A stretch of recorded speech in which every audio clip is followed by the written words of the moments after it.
Hey guys, welcome back to the vlog. Today is another video. I have a doctor's appointment this morning at the endocrinologist, and it is 7:45 in the morning and it's at 8, so we're on our way there right now. We were up at like 6:30, which if any of you know me and Mom, we are not morning people at all. Yeah. Hate mornings. I normally have at the very earliest 8:30. But normally more like 9 or 9:30. So, yeah, and we had a diabetes thing last night too. I was like, what, 42? Yeah. 42, so I felt pretty low and was starving because I always get really hungry when I'm low. Anyway, so today I'm just gonna bring you along for this doctor's appointment. My sister Kelsey told me yesterday that I should just try to film everything that I have to do there, because as a non-diabetic, she's like, I don't know what you do at the endocrinologist, I don't know what all that entails.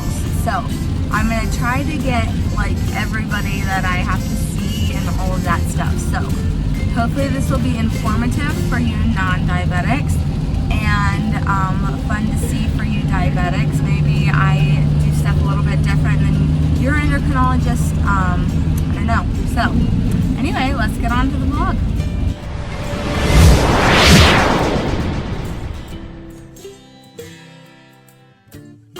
So we just got in and we had to sign in and stuff and get our temperature checked and all that. It's kind of boring stuff. Mom being a rebel. So then we will go sign in at the desk and I will turn in my pump and they'll run diagnostics on the pump and stuff and download all of my blood sugars and stuff. So they just call me back. So now Mom has to fill out paperwork. Made a mistake. She loves paperwork. She said it's like cleaning the toilet. I do so much of it. There's a lot of paperwork. But I'll be 18 next March, and then I guess I can do some of the paperwork. Talk about it. Oh yeah. So now we're just waiting in the waiting room. Okay guys, so this is the very first thing that I have to get done when I come into the endocrinologist, and I apologize for the angle here. For some odd reason, my mom always forgets to film in landscape mode. And I was here trying to tell her to turn the camera around. Then she did. But anyway, I always get my height and weight and blood pressure and temperature checked. Because if I got my temperature checked down at the bottom before we came in, I did not have to get my temperature checked again. And as you can see, we started having trouble because I was wearing a bun on my head. So that was a little bit of a tricky thing. But I did gain an inch. Not sure if that was because of the bun or just, I gained an inch of height. I also gained 2 pounds, which was good. I used to weigh 130 last summer, and then I was really sick last summer and lost between 10 to 15 pounds. And I've almost gained all of that back. I'm now 127, as you saw. We also ran into a problem here. I had my Dexcom on one arm and my Omnipod on the other arm, so they couldn't do the blood pressure on my arms. So she was gonna get a stethoscope, and then we just decided to go ahead and do it on the calf. But that didn't really work because it showed high blood pressure. Oh well. I also want to give a shout out real quick to my absolute favorite nurse. I love Brenda so much. I got to meet her last time I went to the endocrinologist, and I just love her to death. She's the best nurse, and she's so sweet. She just treats you like your best friend. I love her. She's amazing. So as you can see, we just tried to do the blood pressure thing, and it ended up reading really high, which they weren't really concerned about that because they figured that it would read high. So yeah, that just is what happened.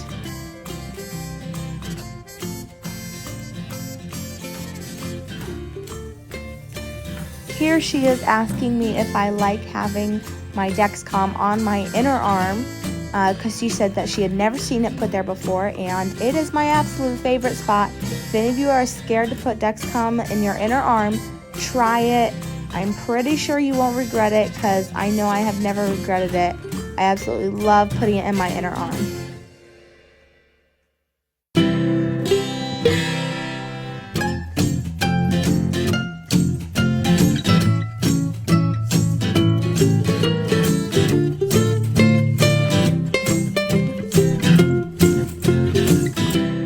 Okay, so sorry I didn't film any of that. That was kind of like a lot of, we were just talking about like personal information and stuff and like all my prescriptions and like if I have been feeling bad in the past few months that I've seen them, if I've been admitted to the hospital, if I have like any pain anywhere, so stuff like that. That's just like all of those questions, so pretty boring. Mom is still filling out paperwork. She might be filling out paperwork till we're done. So yeah, she's still doing that. Right now we're just kind of waiting to see the doctor, and maybe she'll let me film a little bit while she's in here. Yeah, that's pretty much it. It's kind of boring. I don't know. Doctor visits always take forever and they're kind of boring. I've already been here 30 minutes, so I told Kelsey yesterday it's probably going to take like 2 hours, which that's normally what it takes. We have to see like 3 or 4 different doctors, so yay. Low there, so it may be related to what your target is overnight. So your target overnight, even at till midnight here, is set to quite low at 100. So we don't really want to push our blood sugars too much lower down. So let's do this is what I think, okay? So during the daytime, 6 a.m. to 8 p.m., so that is the breakfast, lunch, and supper time, the target is good, 100. That's what, it's during daytime. Right. You can watch. She has the next number overnight from 8 p.m. to midnight and midtime. So the whole 8 p.m. to 6 a.m. we'll do a target of 130, okay? So the amount of bolus she'll get will be a little bit less than what she's getting, and that might be enough to help her, okay? So we'll do that, and let's look at the blood sugar. And I do like to keep it simple rather than too many, numbers, Right. because there's a difference of 10 or 20. I don't think it makes a huge impact, okay? So let's just do 140 here, okay? So it's the same number here, okay? Blood sugar threshold, and it makes sense because 12 to 6 overnight, you're having a threshold correction only at 140, but during the daytime, you're having that at 110, okay? So let's do that. I think the basals are working pretty well, don't you? Like, most of the time, look at how green her numbers are. They look really good. The insulin to carb during the daytime works perfect, right? It's looking really, really good. Yeah. Some higher at dinner time, but again, I think some of these days, because of the fear of lows, we may not be bolusing fully for carbs, is what I understand, right? Okay. What else? A little bit here. So I think that's probably related to the, bolusing we're doing, right? So with that decrease, it should just stay steady a little bit. The main times you're going high, if any, is maybe after that dinner thing. So just watch on those trends, okay? It's not every day, so I wouldn't. So Dr. Bodigy just left. We just talked for a little bit about like diabetes, of course. About a friend of ours that is older and is not getting good diabetes care. So we're talking about that, and Mom is still filling out paperwork. Yeah, she's still doing that.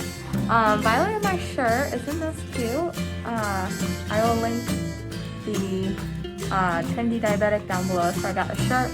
I'll link Skin Grip and Pimp My Diabetes down below. I'm sporting all of my goods here. So yeah, right now we're just waiting for, what are we waiting for? Labs. That's what we're waiting for. So I got to get pricked, of course. Yeah, So today you have to get your yearly labs too. yes, yearly labs, which means like adrenal glands, like kidney function, celiac tests. Yeah, diabetics tend to get celiac easily, so they have to be checked for that every year. Which they did have thought that I had celiac a lot. Like I was on a diet for 6 months because I would get a lot of the biopsies, and the biopsies would say that I didn't have it. The blood work would say that I did have it. So it was like, so they just put me on it for 6 months, and then I went off of it, but we didn't see any change or anything. So they're like, sorry guys, my hand is really shaky. My pop socket came off, so I don't have a pop socket anymore. Sorry, it's a little shaky. Sorry. So anyway, but last year was the last time I had it. Actually, when I was sick last year, Monday, yesterday, marked a year since the first time that I was in the emergency room, when I started like my 3-month-long sickness. And that was the last time that I had the yearly stuff because they were like checking to see what was wrong with me and stuff like that. So, yeah, that's pretty much it. I'll film a little bit more later. Okay, so I didn't film that because I don't know if you guys are like freaked out by blood or anything, but I just got labs done. So they took a bunch of blood for all of that. So I didn't know how many of you are like, you know, sick at the sight of blood or anything like that. So I didn't film that for you guys. But we normally see like 2 other doctors. We normally see a dietitian and a diabetic educator. But because like, I guess of the COVID stuff, we couldn't see any of those doctors. If we needed to see them, it's like virtually. So now we're leaving. It's only been an hour, so not less time. It wasn't as long. So yeah, now we're just leaving, and we'll see them all in a little bit.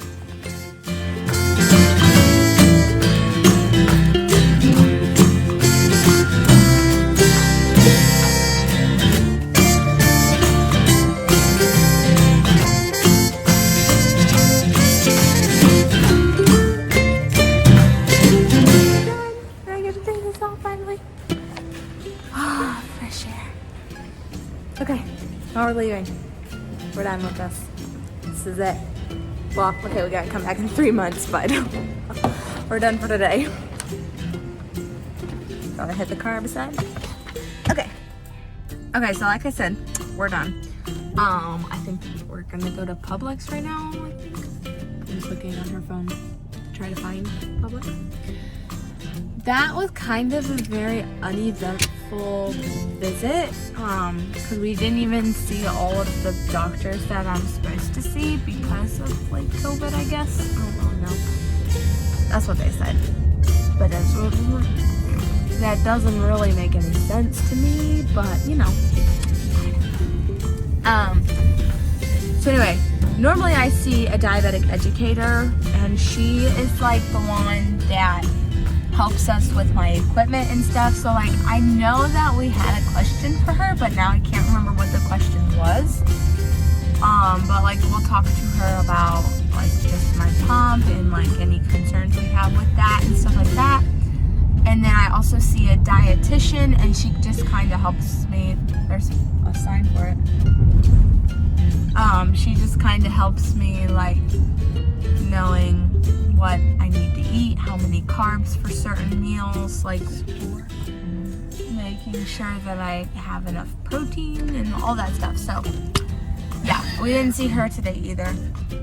I got my blood drawn at the very end, you saw. Well, you didn't see, but I told you about it. And there was like 2 nurses in there at a time, and one was asking me questions and one was like sticking a needle in my arm, so I couldn't like get my phone or anything and film. And also I didn't know if any of you were like terrified of blood or anything like that. But they took the blood, and we're gonna check my A1C, which I have a feeling my A1C is not gonna be very good. I have a feeling it's gonna be in the 7s, and I try to keep mine in the 6s. A lot of diabetics say that an A1C does not define you. Don't worry about your A1C. It doesn't need to be good. It kind of does. Like, it's not. Dr. Bodish was telling us today that that is kind of becoming a number that like they're not really using much anymore. It's more of a time and range. But A1C is like a snapshot number of the past 3 months. And you want to keep it, they want mine to be under 7.5. But I normally try to keep it under 7. The last 2 times it's been 7.1. So it's still in their target range, but my target range is like under 7. But right now the new thing is time and range, and that's like how much percent of the time of the past 3 months that your blood sugar has been in range. And mine right now is 60% time in range, which I personally don't think is super good, but Dr. Bodish said that that is really good and that she was happy with that. She said, you know, in the next 3 months you can try to get it closer to 7, which is, or 70%. And so that's definitely what I'm going to be trying to do.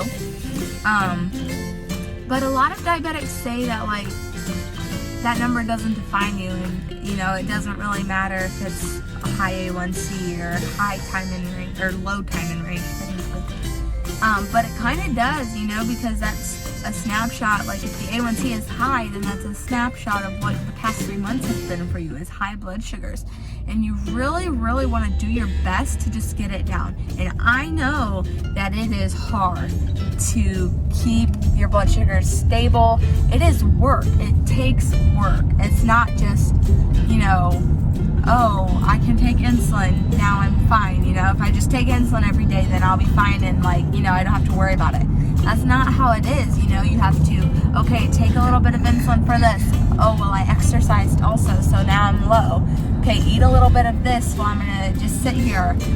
And then, you know, you go high, and like, it's just all of this stuff. So like tweaking and like doing little bits here and there.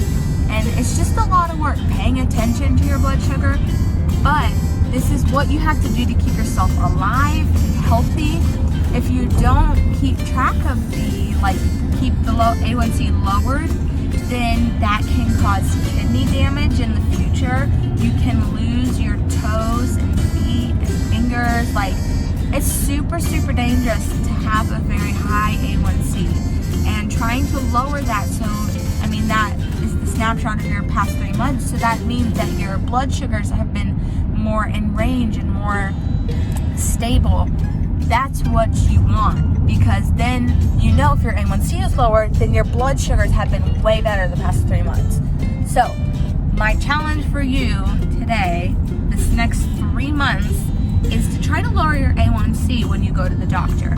And that is going to be my goal for time in range, is to make my time in range higher and my A1C lower. So my goal is to have time in range closer to 70. So we'll see the next 3 months how that goes. And now that I have YouTube, y'all can keep me accountable for that, making sure that I like just pay attention and stuff like that. So that is my challenge for y'all today, and I'm gonna stop talking because it'll probably make this video just me talking. So yeah, bye. Like the coolest thing we've ever seen. They have like an escalator for the cart, and like the cart is on the escalator, and we're on the escalator. That is so cool.